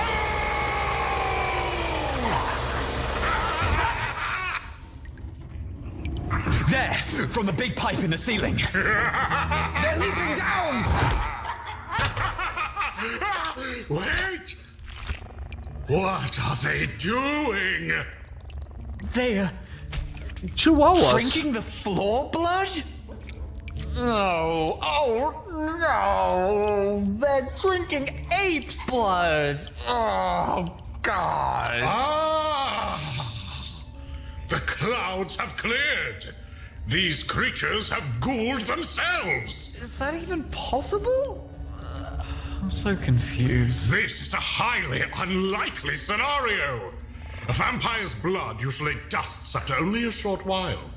But Ape was young enough that his vitae remained for longer than usual. But even so, I would have figured the potency of the leftover vitae would have gone by now. Ghoul-wawas? Yet it seems it was potent enough to have its effects last until today. Ghoul-wawas. Things. They look miserable. These creatures. I have never seen anything so pathetic in my life. Well, they're certainly not rats. Are they not? Well, no. No, they're dogs. They're clearly dogs. Greyhounds. Don't be so sure. Greyhounds? What? They have drank the blood of the ape boy. Sometimes ghouls can suffer immediate consequences for their imbibement of a particular vampire's vitae. Banes and curses can come both mentally and physically. Okay. Look at these beasts. Abnormal, spindly legs, balding, spotty hide, curved abnormal backs, ears like skin flaps, eyes too big for their skulls, snaggled teeth, and this constant nervous shivering when That is a chihuahua. not snout deep, necks unnaturally bent, lapping at that accursed spill. They suffer a goulash of mutations, carried from the drinking of the already highly volatile and beastly blood of the ape. Sir D. These are clearly just normal greyhounds. There is nothing normal about these goblinoids. Greyhound owners say the same thing. Not be so easily deceived. They could be in-stretched rats. In-stretched rats. Muntjacks or, of course, ghouls, fey creatures. We are in too deep. Yes. Look at these gremlin beasts. They shame themselves. No longer suited for the courts of the dreaming. You're being mean somehow. Today we must kill them. Not the doggo. Sir. If we pour epoxy into the vitae, we could make a rudimentary glue trap. No. Perhaps an asbestos bomb is in order? No. Fine. They are rather cute from a certain angle. Devilish little creatures. Therefore, I will simply and humanely slap We should take responsibility.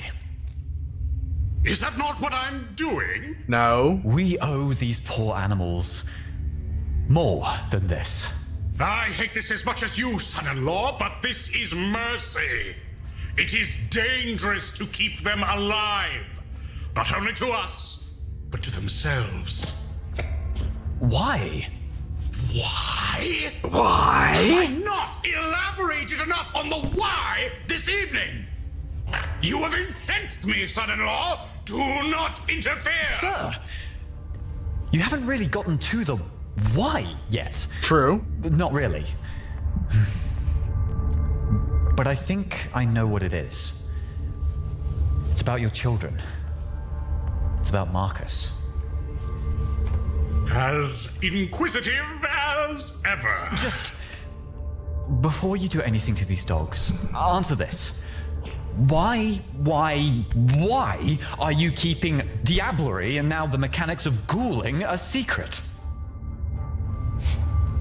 Good question. I suppose I did want to tell you. So I will. Okay.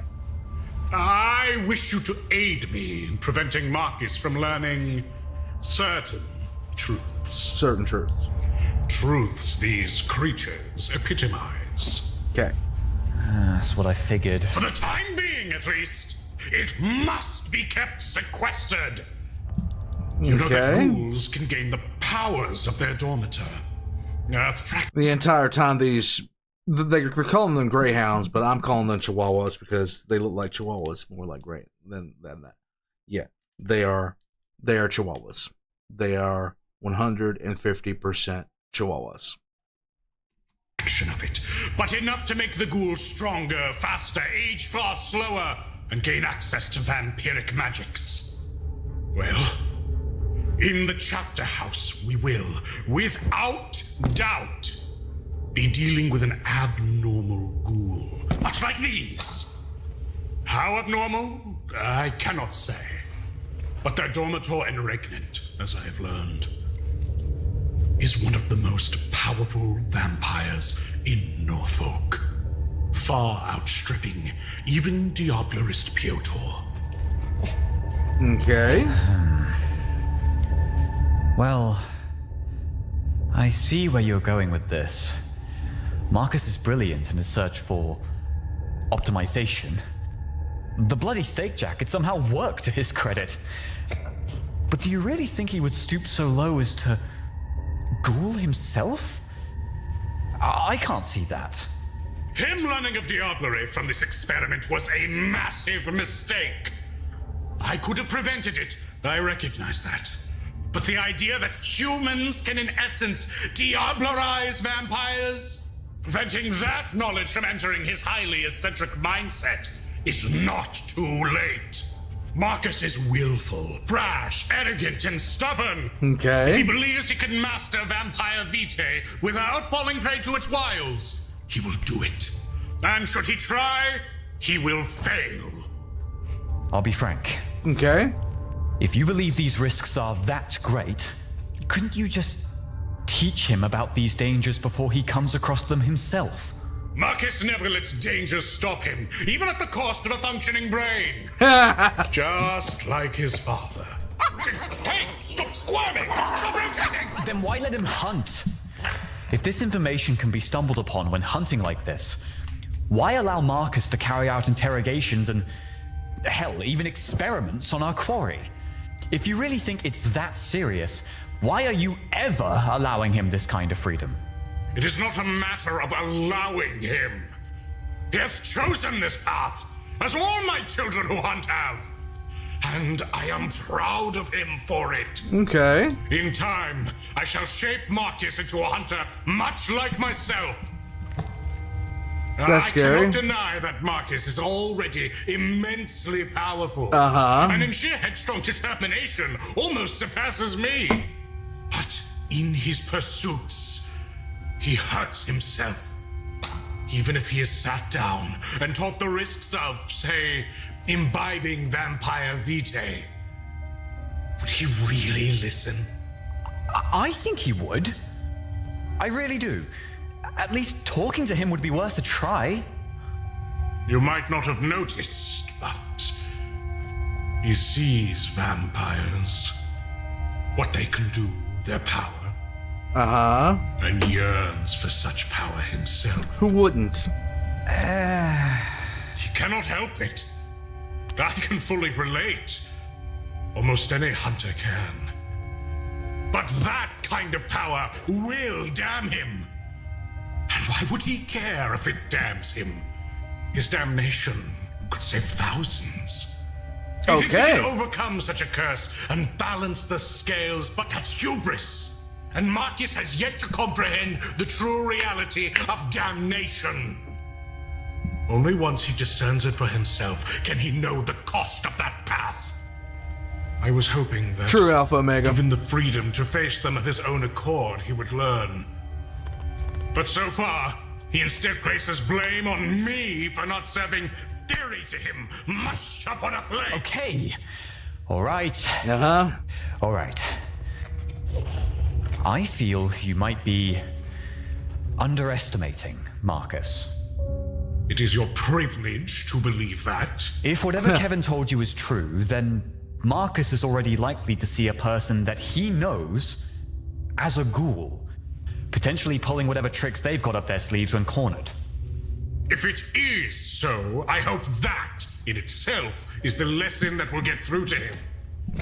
Beyond All right, that, Joe Rogan, you have a nice one, bud. I do not think the ghoul possesses the time, will, or forethought to use any disciplines they may have in a constructive or terribly impressive fashion. Okay. Hopefully, this subject will be irrelevant. Why do you think that? I mean, what will happen if the ghoul does fight back proper? When the ghoul is found out, either through being starved into admission, or maybe even busted by Occam and his solar sorcery, they might scramble and try to fight back. Might. If they do, we will do what we do best. Yes. Pummel them into submission before they can act. And if they're smart enough to use their powers constructively, what then? Well, there are a few things we can know with certainty about our ghoul. Okay. These will be our red truths, drenched in the blood of Kevin himself. Oh! Our ghoul's dormitor and regnant is the Tremere Regent of East Anglia. She's an immensely powerful blood sorcerer and is able to use a wide variety of disciplines.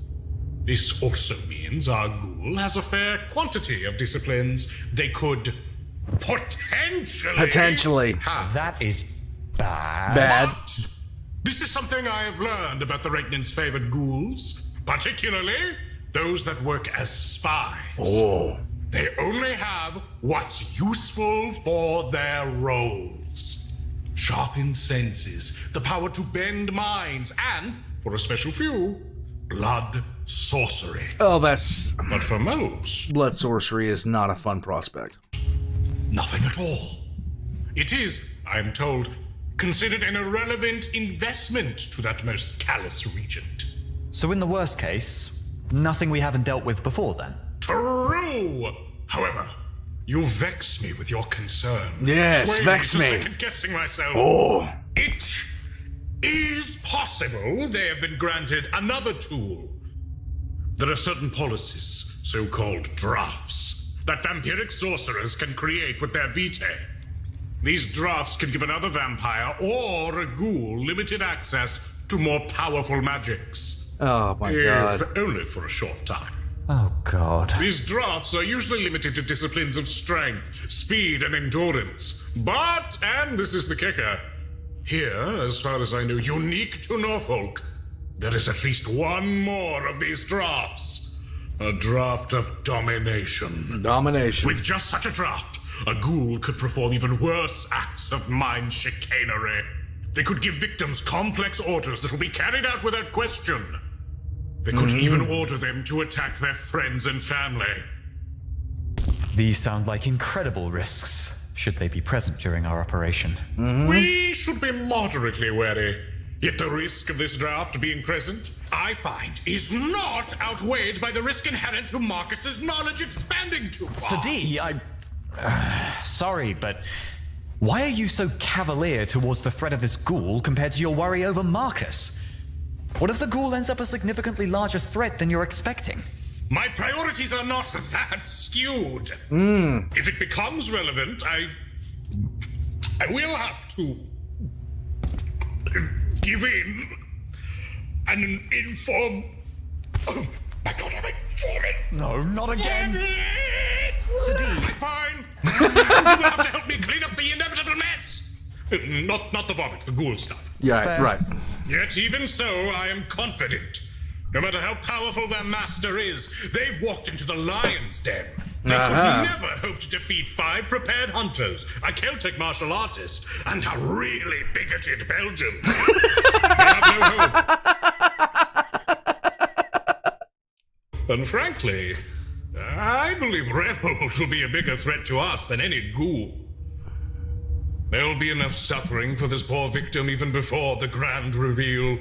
I aim for a peaceful solution. Oh, really? I do genuinely hope we can help them in the end. Really? That is a wise choice, I will agree. But with that, sir, could we not please have the same fate go for these dogs? Look, you've just been holding them for this entire conversation and they've done nothing. You have lured me into the glue trap of a moral conundrum, which I will utilitarianism my way out of. Prepare yourself, canine! Wait! Okay. If you are willing to kill these animals for the sake of Marcus's continued ignorance, at least tell me, when do you think Marcus will be ready? That is something I cannot tell you. Really? You just have to trust me on it kind of deal? Are we really going there? Not Yet. yet. Of course, there we go. In all honesty, sir, and sorry, I must be rather harsh here, you are being irrational. Why, I can't see Marcus ever going as far as you are worried he might.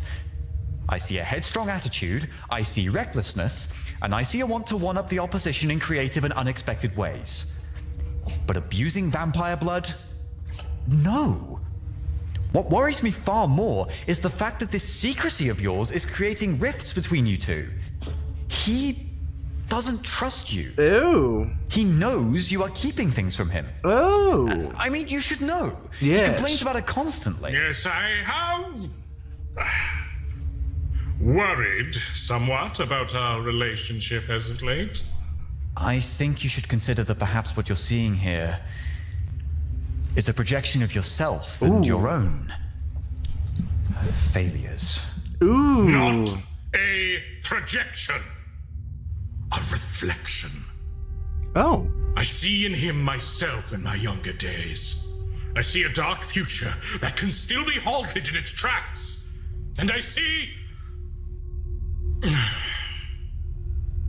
that ghouldom is only the surface of an abyssal trench. One Marcus has already once stared into. What do you mean? What? On they are making a mistake. How could you? All right, son-in-law. Let me tell you the tale. Okay. It was 1988. Marcus was 12 years old. Uh-huh. We were parked down in Norfolk Island, off the coast of Australia. Norfolk Island? Don't question it. Don't. On our exploration of the island's locale, we were dealing with the pernicious Fae. The Fae. A bitter local legend. Hobbit says I might want 999. Give me 1 second. Okay, hold on a second. Because this is probably going to get bad. Yeah, this door looks like a square with hair.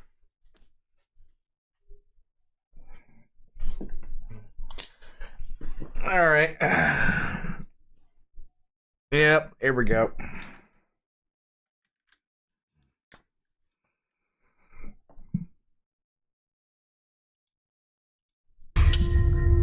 Interesting. I like these beasts, but far more murderous. I shan't say much of specific, for the nature of the Fae is far beyond our current purview. Suffice to say, we were thrust into a net of intrigue and horror, with a sadistic Fae king at its center. We were ultimately forced to make a choice. The details are too awful to recount here in full, but in short, the only way to halt a heinous curse on the land would be to send one of our own to be a thrall of the king in his court for the next 40 years. What? You mean... Oh. This is what happened to Marcus's brother. Don't say his name. Please. I'm sorry.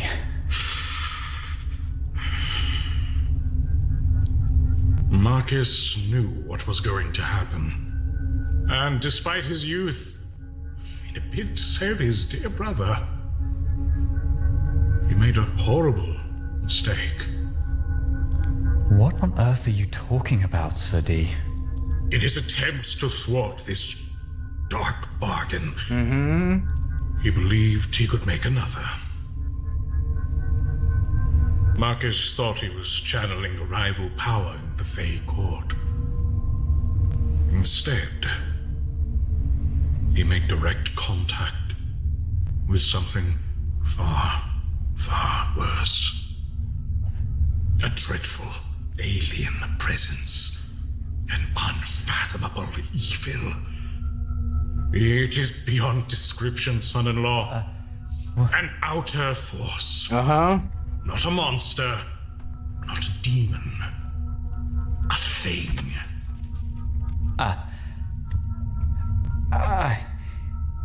I've never heard of this. I know not how he did it. Perhaps through the lore and the tools I left carelessly within his reach. Perhaps through his inherent sorcerous aptitude. I know not.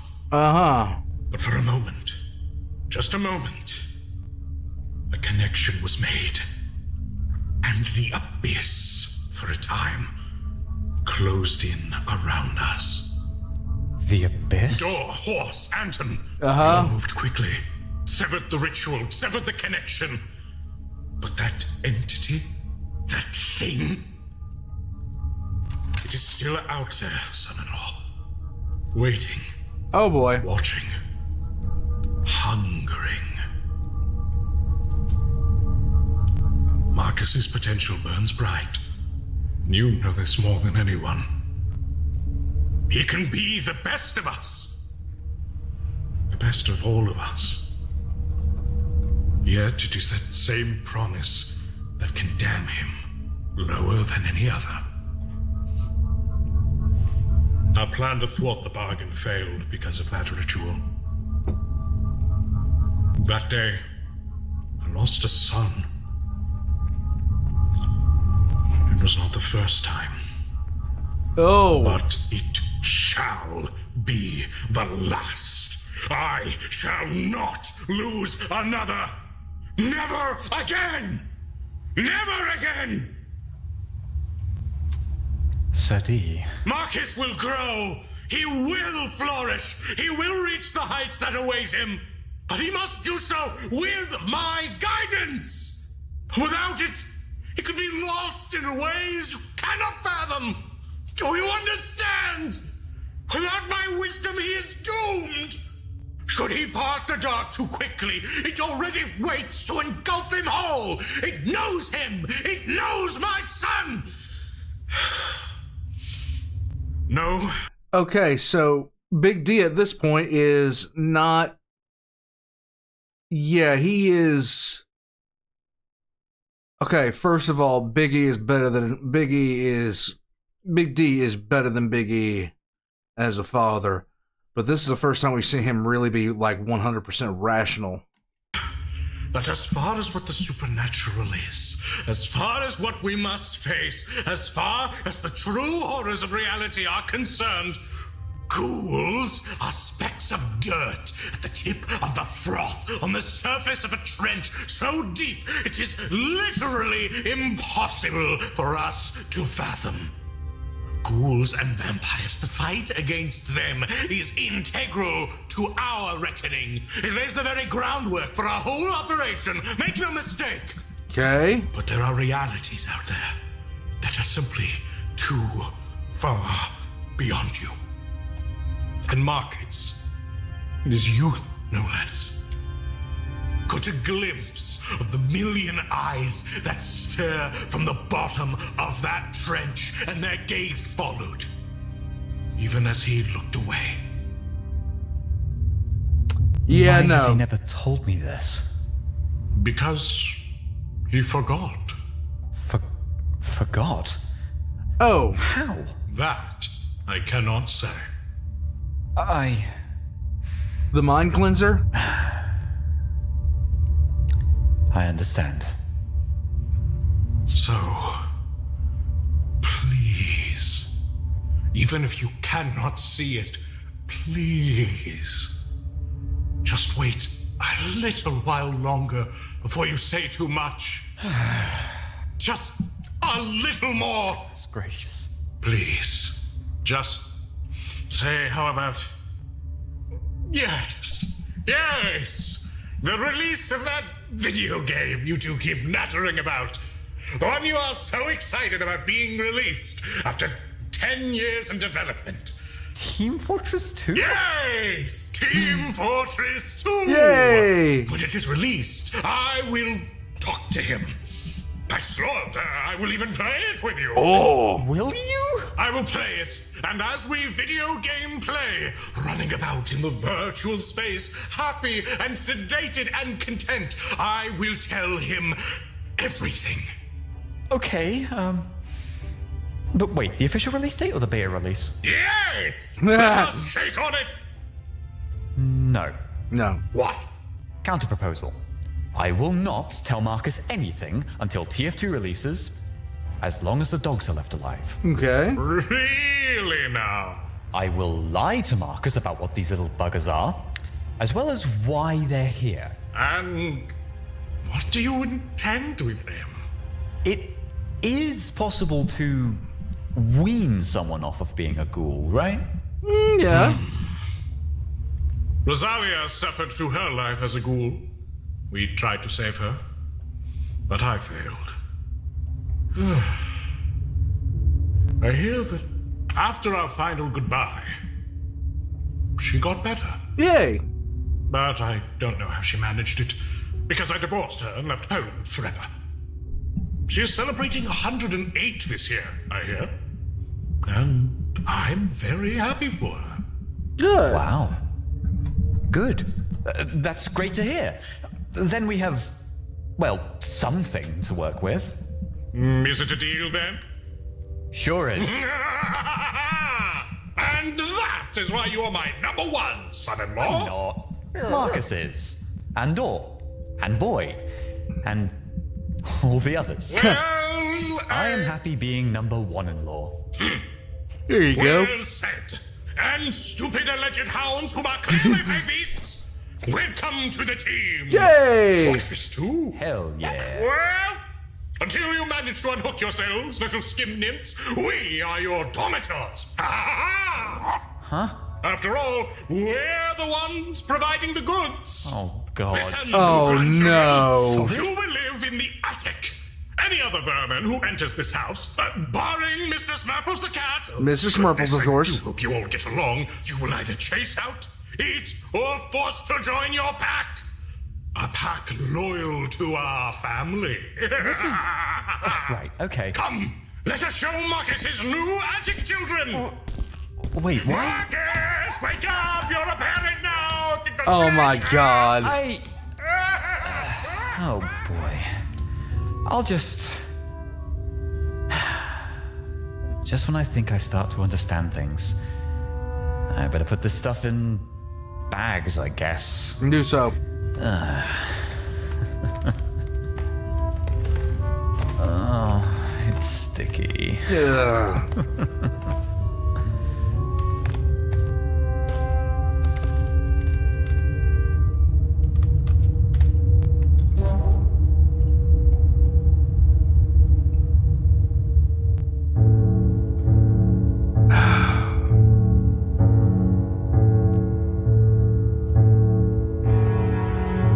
Hold on. Here we go.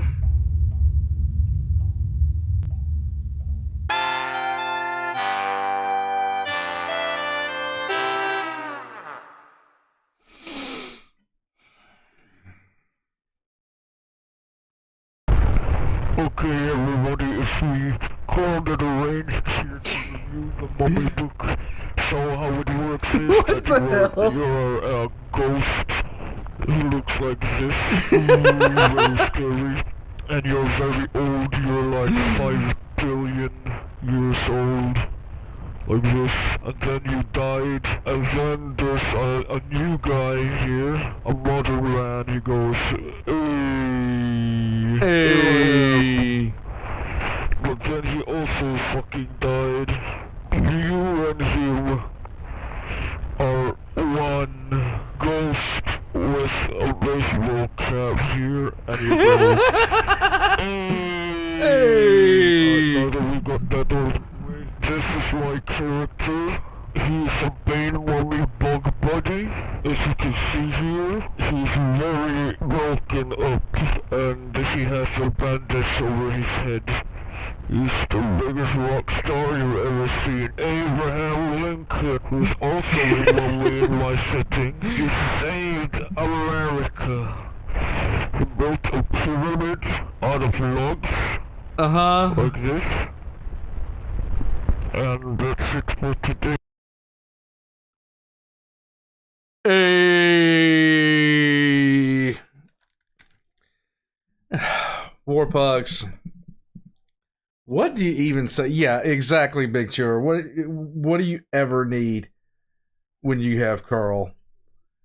I haven't talked to Carl in a little bit. It'd be nice to meet up with him again at some point, be able to talk to him. But, War Pugs. So, we learned about ghouls today, if you didn't already know about them. I'm glad to see so many, and much appreciated for you guys explaining stuff to people. I really like seeing that kind of interaction between everybody. But, we learned about ghouls. We learned a little bit about vampire clans. We learned about vampire doggos and ghoul doggos. We learned about all this other kind of stuff. And the fact that Marcus has a little bit of a dark backstory. Macy Jazz, Anton is Marcus's brother. Carl is on that hard narcotic. It's called being Scandinavian. War Pugs, thank you for joining me. I'm not going to be sticking around for too much longer because I really need to stand up. My legs are starting to really hurt. I'm going to be compiling the next episode of 5-ish Minute Lore pretty much as soon as I turn this off. Wonder Wafa 1945 Shenanigans is on Friday nights from right around 10:15 onwards. They're going to be going back. You still want to see Peter Turbo? Anton is either the first, second, or 11th Primarch, probably. That would probably be the case, Dragon Tamer. And the thing about it is, Dragon, he said he already lost one. It had happened because he said it had happened before. So, not the first son he's lost. You just realized that Kitten and Big D's roles has switched in many ways. This is true. Are you posting the music for the streams on this channel or one of the others? I'll be posting it on this channel, I believe. I'll figure it out. I'll post an update on the main channel board. I just have to get things downloaded and get things together. War Pugs, I'm gonna head out from here. Thank you guys for joining me. Check the links in the description below if you're watching the VOD. And I will see you guys next time. It has been a good stream and a good day. I'll catch you guys later.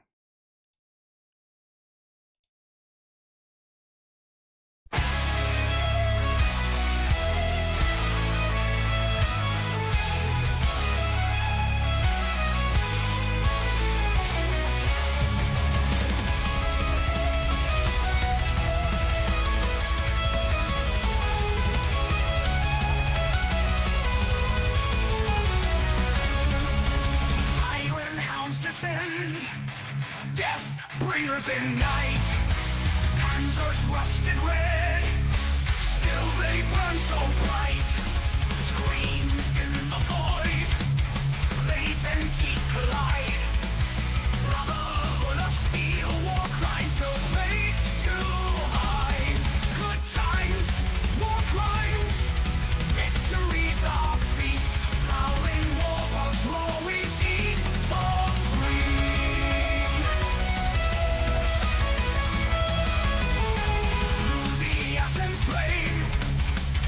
Tanks carve the land, glorious fate paved with death at our command. Warlike howls echo, honor lost in sand. Fierce and unyielding, together we stand. Battlefields quake, enemies meet dread. Imperial might wage for every foe is dead.